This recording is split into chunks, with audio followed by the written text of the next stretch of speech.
L'édito du jeudi. Chaque jeudi, un édito, quelques mots d'humeur, un brin d'humour, un peu d'ironie. Nous sommes le jeudi 29 septembre 2022. Il pleut et André Rieu est tranquille dans son pieu. Salut les amis. Aujourd'hui, je vais vous parler d'une maladie.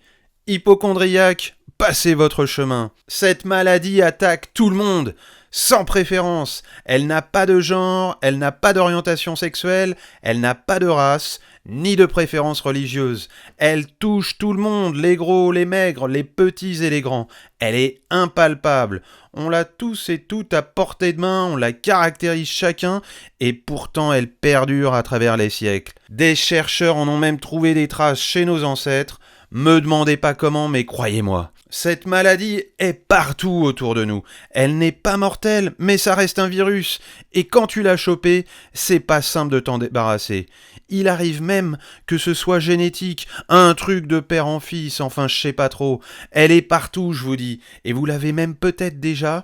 Réveillez-vous! Il n'y a pas de vaccin pour cette maladie. Hélas, les chercheurs cherchent mais ne trouvent pas. Pasteur s'est mis dessus, pas moyen de contrer cette maladie, elle se propage. La chance, c'est que ce n'est pas sexuellement transmissible.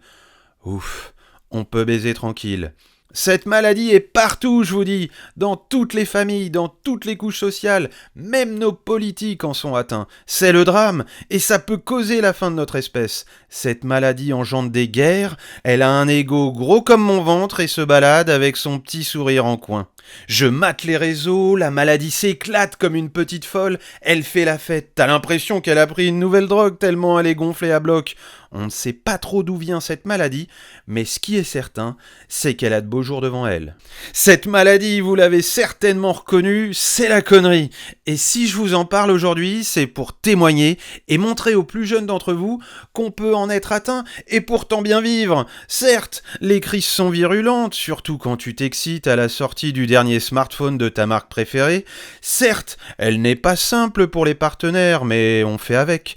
Cette maladie n'est pas contagieuse, rassurez-vous, mais elle est vicieuse comme une anguille. Elle se réveille et hop, tu fais une photo de ton plat et le postes sur Instagram et hop, tu as ton petit sourire de connard et hop, tu balances des vérités et hop, tu parles de bienveillance et hop, tu dis que tu vas porter un col roulé pour lutter contre le réchauffement climatique et hop, tu fais un édito et hop, ah, vous aussi comme moi vous êtes atteint de cette maladie. Sur ce, je vous souhaite une bonne fin de semaine et je vous dis à jeudi prochain. N'oubliez pas de lire.